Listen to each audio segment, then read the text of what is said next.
बेंगलुरु के दारुल उलूम सबील रशाद में 23 और 24 नवंबर हफ्ता और इतवार all India Muslim personal law board का 29वां सालाना इजलास कई अहम फैसलों कई अहम तजावीज़ के साथ इख्तिताम पजीर हुआ। इस 2 रोज़ा इजलास का सबसे बड़ा फैसला ये रहा कि all India Muslim personal law board मरकजी हुकूमत की जानिब से लाए गए वक्फ तरमीमी बिल 2024 की हर सतह पर हर सूरत में मुखालिफत करेगा। इस बिल के खिलाफ अवाम को बेदार करेगा। कानून के दायरे में वक्फ बिल की मुखालिफत के लिए हर तरीका इख्तियार किया जाएगा। यहाँ तक कि ज़रूरत पड़ने पर मुल्क के तमाम मुसलमान सड़कों पर उतरकर एहतजाज का रास्ता इख्तियार करेंगे। इस इजलास में शरीयत की हिफाजत के लिए कई अहम फैसले लिए गए और यूनिफॉर्म सिविल कोड की मुखालिफत में अपनी मुहिम को जारी रखने का मुस्लिम पर्सनल लॉ बोर्ड ने ऐलान किया। नबी पाक सल्लल्लाहु अलैहि वसल्लम की शान में वक्त वक्त पर पेश आने वाले गुस्ताखी के मामलात की रोकथाम के लिए एक मजबूत कानून का मुतालिबा हुकूमत के सामने पेश करने का मुस्लिम पर्सनल लॉ बोर्ड ने फैसला लिया। हेट स्पीचेस, नफरत के खिताबात, फिरकावाराना फसादात, फिरकावाराना तशद्दुद के बढ़ते वाक़यात और मॉब लिंचिंग और अक़लियतों को निशाना बनाने के वाक़यात पर all India Muslim personal law board ने तशवीश का इजहार किया। इस इजलास में फ़लस्तीन के मसले पर भी गुफ्तगू हुई। फ़लस्तीन में जारी इसराइली हमलों, इसराइली जुल्म तशद्दुद की मजम्मत की गई। अवामुन्नास से पुरजोर अपील की गई कि वो इसराइली मसनूआत का, इसराइली प्रोडक्ट्स का मुकम्मल तौर पर बाइकआउट करें। बेंगलुरु के इस इजलास में all India Muslim personal law board की तश्कील नौ भी अमल में आई। बोर्ड के मौजूदा सदर मौलाना खालिद सैफुल्लाह रहमानी को इत्तेफाक राय से all India Muslim personal law board का दोबारा सदर मुंतखब किया गया और दीगर अहदेदारों का भी इंतखाब अमल में आया। बोर्ड के तर्जुमान कासिम रसूल इलियास, मुस्लिम पर्सनल लॉ बोर्ड के रुकन डॉक्टर अब्दुल कदीर और दिल्ली के प्रोफेसर मोहम्मद अफजल वाली ने जुनूबी हिंद न्यूज से बात करते हुए इजलास में लिए गए फैसलों पर अपने ख्यालात का इजहार किया। जुनूबी हिंद न्यूज रिपोर्ट। देखिए, पहली बात तो ये कि ये बोर्ड का 29वां इजलास था। इस इजलास में सबसे अहम फैसला जो होता है वो सदर बोर्ड का इंतखाब होता है। अल्हम्दुलिल्लाह हमारे साबिक़ सदर थे मौलाना खालिद सैफुल्लाह भाई साहब, वो री इलेक्ट हो गए। फिर उसके बाद उन्होंने अपनी टीम अपॉइंट की, वो भी आप सबसे कल। उसके बाद हमारे यहाँ जो सबसे अहम बर्निंग इशूज़ इस वक्त चल रहे हैं वो बहुत तफसील से मेरे बहस है और उसमें हमने अपनी आइंदा की स्ट्रेटजी तय की। अब तक की जो रिपोर्ट दी गई है इमरान को कि अब तक उस पर क्या काम किया गया और आइंदा अगर ऐसी कोई बात आती है तो हम लोग क्या करेंगे। इसलिए कि सब पूरे मुल्क के अंदर मिलत इस्लामिया और मुसलमान यही बात सुनने के लिए हम चाहते हैं कि अगर खुदा खास्ता वक्फ तरमीमी बिल 2024 मंजूर हो गया तो आपका क्या काम होगा। चंद बातें आपको तो ये कि हमने ये बात कही है कि हम वक्फ तरमीमी बिल को गलत, नामुनासिब, गैर दस्तूरी और इम्तियाज़ पर बनी, इसलिए कि ये जो प्रोविजन्स वक्फ को हासिल है वही प्रोविजन हिंदू एंडोमेंट भी हासिल है, वही प्रोविजन सिख गुरुद्वारा प्रबंधक कमेटी को भी हासिल है, वही प्रोविजन दूसरे मज़हब के तबक़ात को भी हासिल है। तो ये गलत है। दूसरा कि ये जो वक्फ की प्रॉपर्टीज़ है वो किसी हुकूमत की प्रॉपर्टी नहीं है, ये मुसलमानों के जो फिलैंथ्रोपिस्ट थे, जो मुसलमानों के बुजुर्ग हजरात थे, अच्छे साहिब सरवत लोग थे, उन्होंने सदका जारिया के तौर पे अपने सदक़े के लिए ये अल्लाह की राह में वक्फ किए प्रॉपर्टीज़, मस्जिदों के लिए, कब्रिस्तानों के लिए। तो ये किसी हुकूमत की ज़मीन नहीं है और उसको रेगुलेट करने के लिए वक्फ एक्ट बनाया गया है। चाहे 1954 से लेकर 2013 तक जो वक्फ में तरमीमात हुई है वो मुसलमानों के मशवरे से हुई है। पहली बार एक ऐसा बिल लाया गया है जिसमें मुसलमानों से कोई मशवरा नहीं लिया गया। बिल लाने के बाद आप मशवरा कर रहे हैं और बिल इंतहाई वाहियात है, इंतहाई गलत है। इंतहाई यानी उसने वक्फ प्रॉपर्टी को हड़प करने का कोई दकीका नहीं छोड़ा है। तो हमने इस पर अपना मौक़िफ़ जेपीसी के सामने भी बहुत तफसील से रखा है और हमने तमाम पॉलिटिकल पार्टी से मुलाकातें की हैं और उनको अपना मौक़िफ़ उनके सामने दिया है। हमने प्राइम मिनिस्टर से भी और होम मिनिस्टर से वक्त मांगा था, उनके वक्त नहीं मिला। तो एक बात तो यह है कि हमने ये तय किया है कि अगर हमारी तमाम कोशिशों के बावजूद अगर वक्त तरमीमी बिल मंजूर हो गया तो फिर हम दस्तूर के दायरे में रहते हुए जमहूरियत में जितने ऑप्शंस अवेलेबल हैं, लीगल, कॉन्स्टिट्यूशनल, डेमोक्रेटिक, उन सब को एक्सॉस्ट करेंगे। सड़कों पे आने की जरूरत पड़ी सड़कों पे आएंगे, जेल जाने की जरूरत पड़ी तो जेल जाएंगे, लेकिन ये लीड लेगा मुस्लिम पर्सनल बोर्ड और जितनी मुस्लिम तंजीमों की क़यादत है वो सामने आएगी पहले। तो एक बात तो ये हुई। दूसरी बात ये कि हमने यूनिफॉर्म सिविल कोड पर भी कई बार अपनी बात रखी है, हुकूमत सामने भी रखी है, लॉ कमीशन के सामने भी रखी है कि ये neither acceptable nor desirable for the country. एक ऐसे मुल्क में जहाँ इतने भांत भांत के मज़हब और कल्चर है, वहाँ एक कोड पूरे तमाम लोगों के लिए लाना बिल्कुल गलत बात है। और जिन लोगों को मजहबी रस्म और रिवाज के मुताबिक शादी ब्याह नहीं करना है तो उनके लिए स्पेशल मैरिज एक्ट मौजूद है, वहाँ चले जाएँ। तो इसलिए मेरा कहना यह है कि हमने ये तय किया है कि अगर यूनिफॉर्म सिविल कोड, उत्तराखंड के यूनिफॉर्म सिविल कोड को हम चैलेंज करेंगे, हमने फैसला कर लिया है। और इसी तरह हमने ये फैसला किया है कि अगर कहीं और भी आता है तो हम इसकी मुखालफत करेंगे और हमने इस सिलसिले को शुरू कर दिया है। अभी हमने दिल्ली के अंदर तमाम मजहबी तबकात यानी सिख है, ईसाई है, बुद्धिस्ट है, दलित है, आदिवासी है, रविदासिया है, इन सब के साथ एक जॉइंट प्रेस कॉन्फ्रेंस की थी और सब ने इसको रिजेक्ट किया है और आइंदा इसको और सिलसिले को आगे बढ़ाएंगे। तीसरी बात हमने ये तय की कि ये जो हेट स्पीचेस चल रही है पूरे मुल्क में, ये सिलसिले को बंद होना चाहिए। ये सिर्फ एक कम्युनिटी के लिए घातक नहीं है, ये सिर्फ एक कम्युनिटी के लिए नुकसानदार नहीं है, पूरे मुल्क के लिए नुकसानदार है। अगर ये सिलसिला चलता रहा तो इस मुल्क में सिविल वार की कैफियत हो जाएगी, कैओस पैदा हो जाएगा, लॉलेसनेस पैदा हो जाएगी, तो इसको रोकना चाहिए। चौथी बात, हमने ये जो नबी करीम सल्लल्लाहु अलैहि वसल्लम, अल्लाह के रसूल ज़ात में जो गुस्ताखियाँ की जा रही हैं मुसलसल, ये सिलसिला रोकने का नाम ले रहा है। ये हमारे लिए किसी भी दर्जे में मुसलमान के लिए एक्सेप्टेबल नहीं है। मुसलमान हर चीज़ से ज़्यादा अपने नबी से मोहब्बत करता है और नबी की शान में कोई गुस्ताखी हमारे लिए काबिल कबूल नहीं हुई। ये बात हम इसलिए भी कहना चाहते हैं कि हमारे मुल्क एक मजहबी मुल्क है।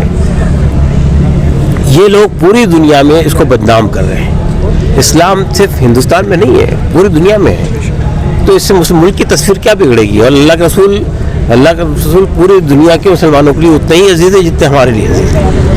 और सिर्फ मुसलमानों के लिए नहीं, बहुत सारे गैर मुस्लिम भी आपके से बहुत अक़ीदत रखते हैं। तो इसको अगर नहीं रोका गया तो इससे इस मुल्क की बहुत बड़ी बदनामी होगी। तो हम ये हुकूमत से बार बार ये कह रहे हैं कि ऐसे अफराद के ख़िलाफ़ कार्रवाई की जाए, सख्त कार्रवाई की जाए, लेकिन बहुत ज़्यादा कार्रवाई नहीं हो रही है। तो इसके लिए भी हमने बहुत सख्त इक़दाम तय किए हैं। इसके अलावा हमने मदरसों के सिलसिले में बात की है। ये जो NCPR की तरफ से जो भेजा गया है डायरेक्टिव्स और जो बातें कही जा रही है उसके ख़िलाफ़ हम इससे पहले भी कई इक़दाम कर चुके हैं और आइंदा भी करेंगे। सवाल ये है कि जैसा कि आपने कहा कि मुख्तलिफ सियासी पार्टियों से all India Muslim personal law board रुजू हुई है वक्फ अमेंडमेंट बिल के ताल्लुक से, क्या आपकी पर्सनल लॉ बोर्ड ने तेलुगु देशम की चंद्रबाबू नायडू साहब से रुजू हुए हैं या बिहार में JDU से रुजू हुए हैं? अगर रुजू हुए हैं तो क्या रद्द-ए-अमल सामने आया है इन दोनों पार्टियों से, तेलुगु देशम और JDU से? देखिए, हमने तकरीबन तमाम पार्टियों से मुलाकातें की हैं और हमारे जनरल सेक्रेटरी एक बड़े डेलीगेशन लेकर चंद्रबाबू नायडू से मुलाकात करके आए। उनके सामने बात रखी है पूरी तफसील से और JPC में उनके जो मेंबर थे उनसे बात हुई। उन्होंने ये बात कही कि हमने तो खुद अपनी कोशिशों से उसको JPC के हवाले किया है, तो हम कोई ऐसा फैसला नहीं करेंगे जो मुसलमानों के मुत्तहदा मौक़िफ़ के ख़िलाफ़। चंद्रबाबू नायडू JDU से पर्सनल लॉ बोर्ड की मुलाकात नहीं हुई, लेकिन पर्सनल लॉ बोर्ड से जो वाबस्ता तंजीमें हैं उन्होंने मुलाकातें की है। मिल्ली काउंसिल ने मुलाकात की, इमारत शरिया ने मुलाकात की और उन्होंने भी यही बात कही है कि हम मुसलमानों के मजहबी मामलात के अंदर किसी दखल अंदाजी को मुनासिब नहीं समझते। चंद्रबाबू नायडू, उसके बाद रामविलास पासवान के बेटे जो है चिराग पासवान, उनसे बात हुई। तो मेरा कहना है कि मिली जुली कि हमने जितने ऑप्शन अवेलेबल थे सबको एग्जॉस्ट किए अब देखना है कि इन लोगों का क्या मौक़िफ़ आता है। लेकिन कल प्राइम मिनिस्टर का जो बयान आया है कहीं न कहीं ये ठेस पहुंचाने वाला है वफ़ के कॉज को, और उन्होंने सरासर ये बात कही कि वफ़ की जो है कॉन्स्टिट्यूशन में इस तरह की गुंजाइश की बात नहीं है, ये बात भी उन्होंने कही है। देखिए, असल में मुझे अफसोस की बात ये कहना चाहता हूँ कि इस मुल्क का प्राइम मिनिस्टर जो कॉन्स्टिट्यूशन का सबसे बड़ा सेफगार्ड होता है, सबसे बड़ा रखवाला होता है, वो अगर एंटी कॉन्स्टिट्यूशन बात करेगा तो इससे क्या होगा? आप मुझे बताइए कि शरीयत एप्लीकेशन एक्ट 1937 ये कानून तो हुकूमत का मंजूर किया हुआ कानून है ना, उस कानून के अंदर वफ़ का नाम है। उसके बाद 1954 से लेकर 1995 तक जितने एक्ट आए वो किसने बनाए? पार्लियामेंट ने बनाए। 2013 का जो एक्ट तरमीमात है वो पार्लियामेंट की बनाई हुई है। तो ये कहना कि ये कॉन्स्टिट्यूशन के ख़िलाफ़ है और ये नहीं चलेगा, नहीं चलने दिया जाएगा, तो इस तरह की बातें बेबुनियाद बातें हैं जो कही जा रही हैं। मोहतरम, इदारों की हिफाजत की जो आपने बात की, कल से जो है संभल की मस्जिद का मामला सामने आया है। कोर्ट ने उसके सर्वे का जो बात कही, उसके बाद मुसलमानों ने उसके विरोध में सड़कों पर उतर के मुजाहरा किया, तो पुलिस वालों ने लाठीचार्ज किया और उसके ऊपर टीयर गैस की जो मामला सामने आया है, उस सिलसिले में क्या कहेंगे? हमारे नज़दीक पुलिस का एक्शन बहुत ही गलत है, एक्सेसिव एक्शन है। भाई, अगर मुसलमानों की इबादतगाहों की बेहुरमती की जाएगी तो क्या उनको उस पर एहतजाज का भी हक़ नहीं है क्या? उस पर प्रोटेस्ट करने का भी हक़ नहीं है क्या? इसीलिए हमारा कहना सिर्फ ये है कि ये जो मुसलमान अगर कोई एहतजाज करता है तो उस पर गोली चल जाती है। हिंदू अगर वो सब मस्जिदों के सामने आकर डीजे बजाते हैं, इंसल्ट करते हैं, उस पर झंडे लहराते हैं, तो उनके खिलाफ कोई कार्रवाई नहीं होती। तो ये किसी भी सिविल सोसाइटी के अंदर ये चीज़ें एक्सेप्टेबल नहीं है, इसको रोका जाना चाहिए। बेंगलुरु की बहुत ही मारूफ दीनी और तरबियती दरगाह दारुल उलूम सबील रशाद में 23 और 24 तारीख को एक अज़ीमुश्शान कॉन्फ्रेंस हुई, और ये इंतखाबी कॉन्फ्रेंस थी।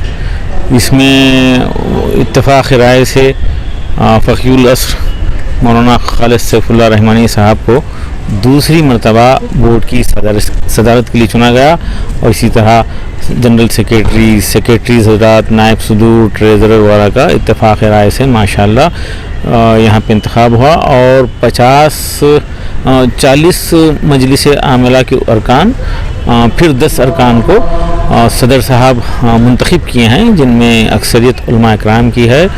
और ये वक्फ बिल के सिलसिले में एक बड़े खिताब आम है, लाखों की तादाद में लोग शिरकत कर रहे हैं। एक मैसेज देना चाहते हैं कि हम किसी भी सूरत में अपने वक्फ इदारियात की प्रॉपर्टी की हिफाजत करेंगे, और हम किसी भी स्टेज तक हम इसके लिए आगे बढ़ सकते हैं, और आवाम से गुजारिश किए हैं कि इसकी हिफाजत के लिए कोशिश करें। और ख़ुसूसन शरीयत की हिफाजत से मुराद ये है कि हम शरीयत पे अमल करें, शरीयत पे अमल करें, मसाजिद का सही इस्तेमाल हो जाए, और मदारिस की हिफाजत हो जाए, नस्ल बन जाए, नस्ल की तरबियत हो जाए, और फजूल खर्ची ख़त्म हो जाए। ख़ास तौर पे मुस्लिम पर्सनल लॉ बोर्ड एक तहरीक आओ निकाह को आसान और मसनून बनाएं तहरीक चला रहा है गुज़श्ता 3 साल से। उसके लिए एक इक़रारनामा भी बनाया है, और उसमें है कि फजूल खर्ची की शादी को नापसंदीदगी का इजहार करना है, और जहाँ कहीं शरीयत के मुताबिक सादगी से शादी हो रही है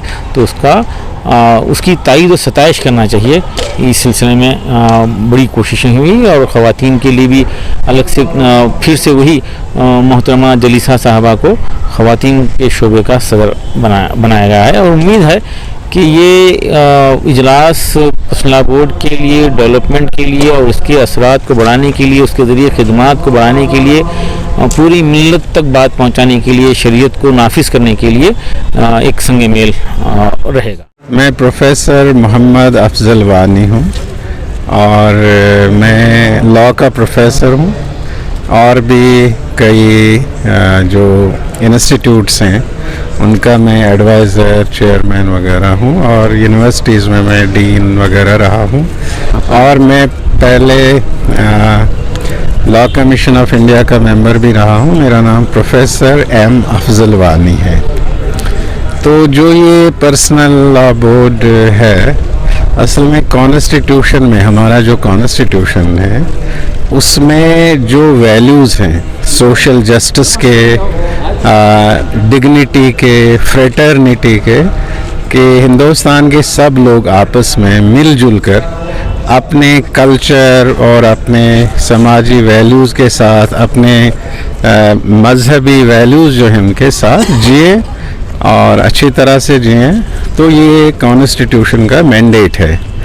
अब हर सोसाइटी में किसी वक्त भी कोई इसके अगेंस्ट जाता है, इसलिए हर सोसाइटी में संस्थाएं हैं जो इस बारे में काम करते हैं कि सबको सोशल जस्टिस मिलना चाहिए, इक्वालिटी मिलना चाहिए, सब अपने अपने मज़हब के हिसाब से अपनी इबादत करें और अपनी जो और एक्टिविटीज़ हैं वो रख लें। तो पर्सनल लॉ बोर्ड भी जो मुसलमान लोग हैं वो शरीयत के हिसाब से अपनी ज़िंदगियाँ गुजारना चाहते हैं, तो उस पर जो है तहफ़्फ़ुज़ की ज़रूरत है। और इस ज़माने में जो है एसोसिएशंस बनती हैं, नॉन गवर्नमेंट ऑर्गेनाइजेशंस बनती हैं, तो वैसी एक ऑर्गेनाइजेशन ये है, सोसाइटी है, जो मुसलमान लोग अपने हिसाब से इबादत कर सकें और जो इनके निजी मामलात हैं वो अपने शरीयत के हिसाब से रहें, जिए और अपने इदारे उस तरह से रहें, इनके कल्चर जो है वो उसको तहफ़्फ़ुज़ दें जैसे कॉन्स्टिट्यूशन में है, और इंटरनेशनल बिल ऑफ राइट्स में भी इस किस्म के तहफ़्फ़ुज़ात हैं। तो वो बुनियादी मकसद है। अब कुछ चैलेंजेस जो इस वक्त सामने आए हैं तो उन पे डिस्कशन वक्तन फ़वक्तन ज़रूरी बनता है, तो उन्हीं चीज़ों पे जो डिस्कशंस होते रहते हैं और वह मामले कभी कोर्ट में भी पहुंच जाते हैं, कभी पार्लियामेंट में भी पहुंच जाते हैं। तो उस बारे में जो हकीकी राय है वो कायम करके लोगों में ये बात वाज़े करनी है कि सबको, चाहे वो किसी भी मज़हब का है, वो अपने हिसाब से अपने मज़हबी इदारे चलाएं, वो अपने हिसाब से अपनी ज़िंदगी को संवारे, और इस तरह से हमारा मुल्क जो है जो एक गुलदस्ते की तरह है, इसमें तरह तरह के कल्चर हैं, वो इसमें रहें, तो वही मकसद है। और इस प्रोग्राम में वही चीज़ इसकी मुखालिफत में भी राय यहाँ पर आई है। हाँ, ये समझा जाता है, और हकीकत में इसमें कुछ जो प्रोविज़न है कि ये चूँकि शरई या इस्लामी इदारा है, तो इसलिए वो जो कॉन्स्टिट्यूशन में जो मज़हबी रवादारी दी है उसके हिसाब से इसका सारा एडमिनिस्ट्रेशन इस जो मुसलमानों के हाथ में होना चाहिए। और 1937 में जो शरीयत एक्ट बना उसमें भी यही लिखा है कि ये शरीयत के हिसाब से ये इदारे चलेंगे, और बाद में जो कवानीन बने उसमें भी मुसलमानों का ही है कि वो इन इदारों को चलाए, और अगर उसमें कोई गलत बात हो जाती है तो उसमें लॉ ऑफ द लैंड ये है किसी को भी अकाउंटेबल ठहराते हैं, जैसे किसी ने खुरुद बुरुद किया है और तो उसके लिए लॉ बने हुए हैं। लेकिन जोर दिखाई दे रहे हैं, पढ़ रहे हैं, और कहीं न कहीं इन्हें ख़त्म करते हुए यूनिफॉर्म सिविल कोड लाने की कोशिश जारी है। असल में बात तो वो नहीं है। देखिए, जो मुल्क के ज़िम्मेदार होते हैं उन्हें ये नहीं देखना होता है कि कोई ऑर्गेनाइजेशन कितनी मजबूत है, क्या है। उनको ये देखना होता है कि उनका मौक़िफ़ जो है वो कितना आइन के हिसाब से है, वो कितना कानून के हिसाब से, वो कितना इंसानी हकूक़ के हिसाब से है। तो इस तरह से ये अदालत को भी यही देखना है कि कानूनी हिसाब से क्या फ़ैसले होने चाहिए। उन्हें ये नहीं देखना है कि कोई कमज़ोर है तो इसलिए उसके ख़िलाफ़ फ़ैसला हो जाए, ये नहीं होना चाहिए। बल्कि उन्हें देखना है कि असूल क्या है और कानून क्या है, मकसद क्या है। तो मकसद यही है कि जब कॉन्स्टिट्यूशन में आया कि मकसद है बरादरी, फ्रेटर्निटी, तो फ्रेटर्निटी की मतलब है कि सब एग्जिस्ट कर लें और साथ मिल के चलें। ये नहीं है कि जो है और लोगों को ख़त्म किया जाए और किया जाए, नहीं, वो फ्रेटर्निटी नहीं होती है, वो बरादरी नहीं होती है। तो इन्हीं बातों का ख्याल रख के आगे बढ़ना चाहिए। शुक्रिया। और इसमें ये जो आपने वक्फ की बात की, तो ये मुल्क के फ़ायदे में भी है, क्योंकि अगर औकाफ के ज़रिए से मानिए 2 करोड़ 3 करोड़ लोगों को एक जो है रोज़ी सहारा मिलता है, तो वो कंट्री के लिए भी फ़ायदेमंद है। तो इसलिए ये है कि वेलफेयर इदारे उनको और बढ़ावा, और अगर कहीं कमज़ोर है कोई वेलफेयर इदारा तो हुकूमत को उन्हें और सपोर्ट करना चाहे, किसी भी कानूनी और माली इमदाद भी देना चाहे कि आप आगे बढ़ेंगे तो फिर आप जो हैं आप स्टेट के लिए मददगार हो जाएंगे, इतनी नौकरियां देंगे, इतनी ये करेंगे। तो ये समझने की बात है। तो इसलिए जो है ये बहुत ही और ये इजलास काफ़ी अच्छा रहा, और इसमें बहुत अच्छा था कि जो ज़ोर दिया गया कि जैसे मुसलमान लोग और को भी हम वतनों को अपने भाई समझते हैं, तो उसी तरह हमें भाई समझते रहना है। कहीं पे किसी तरफ से कोई थोड़ी सी जो है गलती हो जाती है वो माफ़ करके हमें आगे एक साथ बढ़ना है।